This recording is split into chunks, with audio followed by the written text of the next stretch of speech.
I was curled up on my favorite vintage armchair, sipping coffee and watching the rain drizzle down my studio apartment window in Portland when my phone buzzed. 7 a.m. on a Sunday morning. Only one person would dare call me this early. My mother's voice came through with that particular tone she used when something was seriously wrong. "Honey, we need to talk about Samantha. Your sister needs our help." My stomach immediately knotted up. Samantha, my perfect older sister, needed help. That was new. Before I dive into this story, let me know what state you are watching from in the comments below. Hit that like button if you have ever had a sibling who seemed to get all the attention, and do not forget to subscribe, because what my parents asked me to do next absolutely shocked me. Growing up in suburban Michigan, I always knew I was living in the shadow of my older sister Samantha. Our family looked picture perfect from the outside. Dad worked as a mechanical engineer for Ford. Mom taught third grade at the local elementary school, and we lived in a tidy colonial house with a white picket fence that she genuinely painted every spring. But inside that house, there was always this unspoken hierarchy, and I was definitely at the bottom. Samantha was 3 years older than me and had been the golden child since the day she was born. She was the baby who never cried, the toddler who potty trained herself, and the kindergartner who could already read chapter books. While I was getting into trouble for tracking mud through the house or forgetting to feed our family cat, Samantha was winning spelling bees and getting certificates for perfect attendance. During family dinners, the conversation always centered around her latest achievement. "Samantha got the lead in the school play again." Mom would beam. "The drama teacher says she has natural talent." Meanwhile, I would sit there pushing green beans around my plate, wondering what I had to do to get that same look of pride in their eyes. By the time we reached high school, the comparisons became even more obvious. Samantha was homecoming queen valedictorian and captain of the debate team. She dated the quarterback of the football team, drove a nearly new Honda Civic that Dad bought for her 16th birthday, and had colleges fighting over her with scholarship offers. I, on the other hand, was more interested in art class and spent most of my time with the theater kids who were considered weird by everyone else. When I brought home a B+ in chemistry, Dad would sigh and ask, "Why cannot you be more like your sister Samantha? Never struggled with science." It did not matter that I was pulling straight A's in English and creative writing. Those subjects did not count in his engineering mind. After graduation, Samantha's fairy tale life continued exactly as expected. She went to University of Michigan on a full academic scholarship, studied business administration, and met Marcus during her junior year. Marcus was everything our parents dreamed of in a son-in-law, tall, handsome, came from a good Catholic family, and was studying finance with plans to become a banker. They got engaged the week after graduation in a proposal that involved a horse-drawn carriage and a flash mob that made the local news. Mom still has the newspaper clipping framed in the hallway. Their wedding 3 years later was the social event of our small town. Dad paid for everything without blinking an eye. The reception was held at the country club. There were 300 guests, and Samantha looked absolutely radiant in a $10,000 dress that took 8 months to special order. I was the maid of honor wearing a bridesmaid dress that Mom picked out because it would photograph better. During her wedding speech, Samantha thanked our parents for showing her what real love looks like and promised to create the same kind of loving family they had built. Everyone cried. Even I got a little emotional, though part of me wondered when it would be my turn to make them that proud. After the honeymoon in Italy, Samantha and Marcus settled into suburban Minneapolis, where he had landed a position at a prestigious investment firm. Within 2 years, they had purchased a beautiful 5-bedroom house in an upscale neighborhood and were expecting their first child. Emma was born exactly 9 months after their first anniversary, followed by Tyler 2 years later, and baby Sophie arrived when Emma turned 6. Their Facebook page looked like a catalog for perfect family living, professional photos of the kids in matching outfits, vacation pictures from Disney World and the Caribbean, and shots of Marcus coaching Tyler's little league team, while Samantha cheered from the sidelines with a homemade snack for the entire team. Meanwhile, my path looked nothing like what our parents had envisioned. I chose marketing instead of engineering, much to Dad's disappointment. After college, instead of moving back home or settling down somewhere sensible, I packed my car and drove west to Portland. I told everyone I was finding myself, which was code for getting as far away from the comparisons as possible. I loved the Pacific Northwest immediately. The city was full of creative people who did not care about traditional success markers, and for the first time in my life, I felt like I could breathe. I found a job as a digital marketing specialist for a small eco friendly clothing company. The pay was not amazing, but it was enough to rent a tiny studio apartment in a converted warehouse downtown. I spent my free time exploring coffee shops, hiking in the Columbia River Gorge, and slowly decorating my space with vintage finds from estate sales. My apartment was only 600 square feet, but it had huge windows that faced west, so I could watch the sunset every evening while cooking dinner on my single burner stove. It was mine, and I loved every cramped inch of it. Of course, my lifestyle choices were a constant source of concern for my parents. During our weekly phone calls, Mom would always ask when I was going to settle down like your sister. She would send me articles about the rising cost of rent and how I was throwing money away instead of building equity. Dad would lecture me about retirement planning and suggest that I consider moving back to Michigan, where I could find a nice young man and start building something real. They loved me, but they clearly thought I was wasting my life while Samantha was living hers exactly right. So when Mom called that rainy Sunday morning talking about Samantha needing help, my first thought was that maybe she was pregnant again or dealing with some minor crisis that would resolve itself quickly. I had no idea what was coming. "We want them to move in with you temporarily." Mom said, her words hitting me like a physical blow. I nearly dropped my coffee mug. "Mom, what are you talking about? I live in a studio apartment. There is barely room for me, let alone 5 more people." "You can find a bigger place," she replied matter-of-factly. "We will help with the deposit. Your sister has 3 children, Jeanette. They cannot be homeless." Homeless, I sat up straighter, my heart starting to race. What happened? I thought Marcus had a good job. Last time we talked, Samantha was showing me pictures of their new patio furniture. Mom's voice got that tight quality it always had when she was trying to control a situation that scared her. "Marcus was laid off 6 months ago. They have been struggling to make ends meet, and now they are behind on the mortgage. The bank has started foreclosure proceedings." My mind was reeling. 6 months ago. Why did nobody tell me this before now? Why are they just now asking for help? "You know your sister," Mom said with a sigh. "She is too proud to admit when things are not perfect. But we found out through Mrs. Henderson at church. Her daughter works for the mortgage company, and she mentioned seeing the foreclosure notice. We cannot let them lose their home, Jeanette." Before I could respond, Dad got on the phone with his no-nonsense voice. "Your sister sacrificed her career to raise those children and be a proper mother. She gave up everything for her family. Now it is time for you to step up and help. This is what family does." I felt that familiar knot in my stomach, the same one I had gotten every time they compared me to Samantha over the years. "Dad, I understand wanting to help, but my apartment is 600 square feet. Where would they even sleep? And I cannot afford rent on a place big enough for 6 people." "We told you we would help with the deposit," Mom interjected. "You make decent money at that job of yours. It is only temporary, just until Marcus finds something new. Surely you can sacrifice a little bit of your comfort for your nieces and nephew?" The guilt was already starting to eat at me. Here I was, living my comfortable single life in Portland, worrying about apartment sizes and budgets, while my sister's family was facing homelessness. But the logistics felt impossible. "How long are we talking about? A few months at most," Dad said confidently. "Marcus is a smart guy with a good background. He will find something soon. This is just a rough patch." That afternoon, they set up a video call so we could all talk together. When Samantha's face appeared on my laptop screen, I barely recognized her. The sister who had always looked like she stepped out of a magazine now had dark circles under her eyes, and her usually perfect hair was pulled back in a messy bun. She looked exhausted in a way that went deeper than just lack of sleep.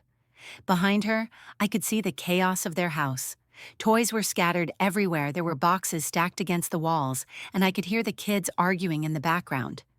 Emma, now 8 years old, kept running up to the camera, asking when they were going to move, while 6-year-old Tyler was having what sounded like a complete meltdown about something involving his action figures. 2-year-old Sophie was crying, and Samantha kept bouncing her while trying to have a coherent conversation. "I am so embarrassed, Jeannie," Samantha said, using the nickname she had not called me since we were kids. I never thought we would be in this position. We are desperate. She explained how Marcus had been laid off from the investment firm when they downsized their local office. They had been living off their savings and credit cards, thinking he would find something new quickly. But the financial sector had been hit hard, and there just were not many opportunities at his level. They had already sold Samantha's car and most of her jewelry, cashed out Marcus's 401k, and were now 2 months behind on their mortgage payment. The kids keep asking why Daddy is always sad now. Samantha continued, her voice cracking. Emma overheard one of the phone calls from the bank, and now she is terrified we are going to be living in our car. I do not know how to explain this to them. Marcus appeared briefly in the background, but he barely looked at the camera. He mumbled something about checking on Tyler and disappeared again. Even through the pixelated video call, I could see the defeat in his shoulders. This was not the confident, successful man who had swept my sister off her feet all those years ago. Family helps family, Dad said firmly, looking directly at me through the screen. This is what your mother and I taught you girls. When times get tough, we stick together. After the call ended, I sat in my quiet apartment feeling like the world had shifted underneath me. Part of me felt genuinely terrible for Samantha and the kids. No child should have to worry about where they are going to sleep or whether their family will stay together. But another part of me was doing frantic mental calculations and coming up with the same impossible answer every time. My salary as a marketing specialist was $4,200 a month before taxes. After rent, utilities, student loan payments, and basic living expenses, I had maybe $1,200 left over each month. I had been slowly building up my emergency fund and had actually started feeling financially stable for the first time in my adult life. To rent a 3-bedroom apartment in Portland that could house 6 people, I was looking at least $3,000 a month, not including utilities. Even if my parents helped with the deposit, the monthly expenses would completely wipe out my budget. I would have to give up the studio apartment I loved, drain my savings, and probably take on debt just to make it work. But how could I say no? How could I prioritize my comfortable lifestyle over my sister's children having a roof over their heads? Every time I tried to think of alternatives or voice my concerns, I could hear Dad's voice in my head calling me selfish and irresponsible. After 3 sleepless nights, I finally called my parents back and agreed to help. The relief in their voices was immediate and overwhelming. Mom started crying and told me how proud she was that I was finally being the sister Samantha deserves. Dad said this would be a chance for me to grow up and understand what real responsibility looks like. I started apartment hunting that week, scouring rental websites and driving around different neighborhoods in Portland. Everything in my price range was either too small in a dangerous area or had a waiting list months long. The few places that might work required first month's rent, last month's rent, and a security deposit up front. Even with my parents' help, we were talking about nearly $10,000 just to get the keys. Meanwhile, Samantha was texting me daily with updates and expressions of gratitude. "Thank you so much for doing this, Jeannie. You are literally saving our family." She sent pictures of the kids packing their toys and asked my opinion on which furniture they should put in storage versus bring with them. She was already planning like it was a done deal, which made me feel even more trapped. The stress of trying to find a suitable place was affecting every aspect of my life. I was distracted at work, barely sleeping, and had stopped returning calls from friends who wanted to make weekend plans. My boss noticed my performance slipping and asked if everything was okay. I found myself explaining the whole situation and was surprised when she looked genuinely concerned. "Jeanette, that is a lot of pressure to put on someone," she said carefully. "Have you considered whether this arrangement is actually going to help your sister in the long run, or just enable her to avoid dealing with the real problem?" I had not thought about it that way. I was so focused on logistics and guilt that I had not questioned whether moving across the country was actually the best solution for Samantha's family. But before I could explore that thought further, my best friend Kate called with news that would change everything. Kate and I had been friends since middle school, and she was one of the few people who really understood the dynamics of my family. She had moved to Detroit after college and worked in the hospitality industry. We usually talked every few weeks, but this call felt different from the moment I answered. "Jeanette, I need to ask you something, and I want you to promise to hear me out before you react," she said without even saying hello. My stomach immediately clenched. "What is going on?" Is Marcus your brother-in-law, tall, dark hair, drives a silver BMW? Kate, what are you talking about? Marcus does not have a BMW anymore. They sold both cars months ago because of money problems. There was a long pause. I am going to send you a picture. My boyfriend Jake works security at Motor City Casino, and he sent me this yesterday because he thought the guy looked familiar. My phone buzzed with a text message. When I opened it, I felt like someone had punched me in the stomach. There was Marcus clear as day sitting at a poker table in an expensive-looking suit I had never seen before. He had a stack of chips in front of him and was laughing at something someone had said. The timestamp on the photo showed it had been taken 2 days ago. Kate, there has to be an explanation, I said, but even as the words came out, I knew how weak they sounded. Jake says this guy has been coming in every weekend for months. He is a regular at the high-stakes tables. Last Saturday alone, Jake watched him lose over $3,000 in about 2 hours. And Jeanette, he was not acting like someone who was worried about money. My hands were shaking as I stared at the photo. This was not the broken, defeated man I had seen on the video call. This was someone who looked confident, relaxed, and definitely not concerned about his family facing foreclosure. I immediately called Samantha, my heart pounding so hard I could hear it in my ears. When she answered, I could hear the kids in the background, and she sounded frazzled. Jeannie, I was just about to call you. The landlord found a place that might work, but we need to move fast if we want it. Sam, I need to ask you something, and I need you to tell me the truth. Is Marcus really unemployed? The silence that followed was deafening. I could hear her breathing, could practically feel her trying to decide what to say. What do you mean? She finally asked, but her voice had changed completely. I mean, is he actually laid off, or is something else going on? Another long pause, and then she started crying. Not the delicate, composed tears I had seen during our video call, but deep, body-shaking sobs that made it hard for her to speak. Oh God, Jeannie, I am so sorry. I am so sorry. And that was when the truth finally came out. He was not laid off, Samantha whispered between sobs. He was fired for stealing from the company account to pay gambling debts. I sat down hard on my couch, feeling like the air had been knocked out of my lungs. What? It started about 2 years ago.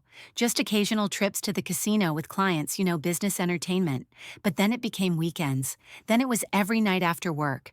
I kept asking him about the credit card bills, about why money was tight, even though he was making good money, but he always had explanations. Said the market was affecting his bonuses, said we had unexpected expenses I had not noticed. She took a shaky breath and continued. Last spring, his supervisor called me directly. Marcus had been taking money from client accounts to cover his losses, then trying to put it back before anyone noticed. But he had gotten in too deep. They were missing over $50,000. They could have had him arrested, but instead, they just fired him and demanded he pay it back. My mind was racing trying to process this information. Sam, that was months ago. Why did you tell Mom and Dad he was laid off? Because I was ashamed, she said simply. You know how they are about the family image. Marcus and I were supposed to be the success story, the proof that their parenting worked. How could I tell them that my husband was a gambling addict who stole from his company? How could I admit that our perfect life was built on lies? But the house, the foreclosure? All real. We have not made a mortgage payment in 4 months. Marcus keeps promising he is going to win it back. That he has a system now, but every time he gets any money, he loses it again. Last month, he sold my engagement ring while I was at Emma's school play and gambled it away the same night. I was struggling to find words. This was not just financial problems or bad luck. This was addiction theft and a pattern of deception that had been going on for years. What about the kids? Do they know? Emma is starting to figure out that something is seriously wrong. She asked me last week why Daddy only comes home after she is asleep and why I cry in the bathroom. Tyler just knows we might have to move and does not understand why. Sophie is too young to understand anything except that Mommy and Daddy fight a lot now.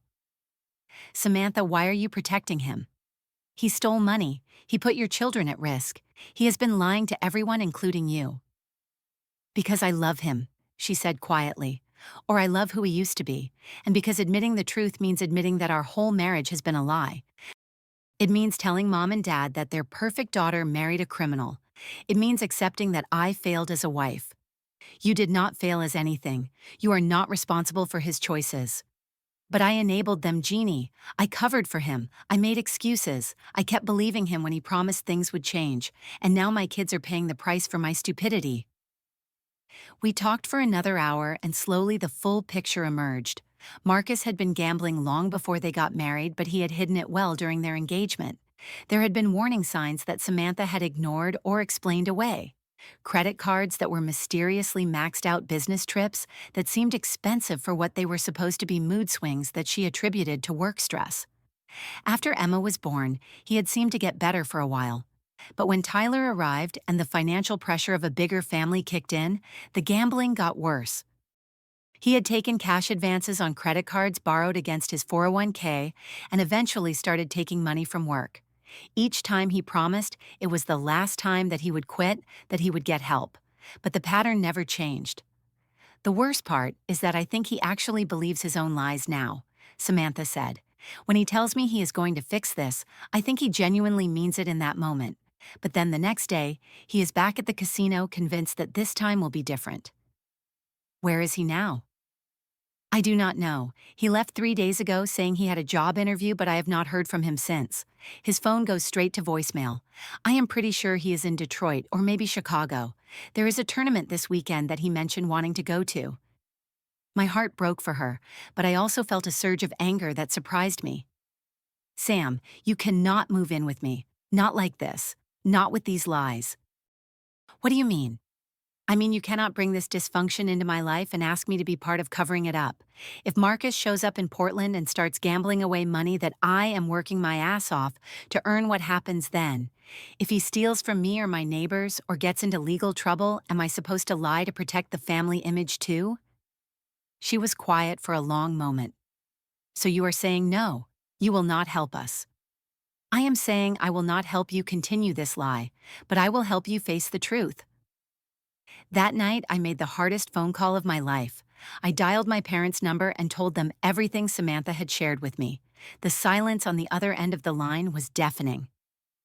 That cannot be right, Mom finally said. Marcus is a good man from a good family. There has to be some mistake.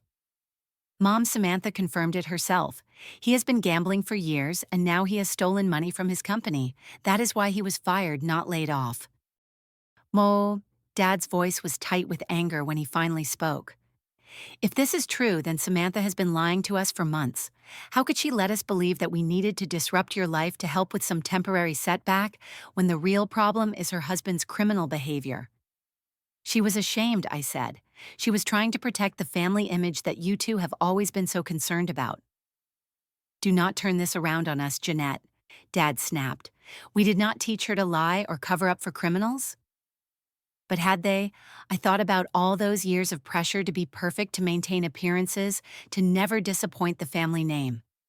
I thought about how Samantha had been praised for choosing marriage and family over career ambitions, and how any problems in her perfect life would reflect poorly on those choices. I am not saying you taught her to lie, I said carefully, but I think she was terrified of disappointing you. And now that fear has trapped her in a situation where she cannot ask for the help she really needs. The conversation lasted 2 hours and got heated several times. Mom cried when she realized that her 3 grandchildren were living with an active gambling addict. Dad was furious that he had been prepared to help financially support what he now saw as enabling Marcus's addiction. But slowly, they began to understand that the solution was not as simple as providing a spare bedroom. What kind of help does she actually need? Mom asked. She needs counseling to understand how she got caught up in this cycle of lies and enabling. The kids probably need therapy too, especially Emma, who is old enough to know something is seriously wrong. And Marcus needs professional addiction treatment, though I do not think he is ready to admit that yet. What if he just disappears? What if he abandons them completely?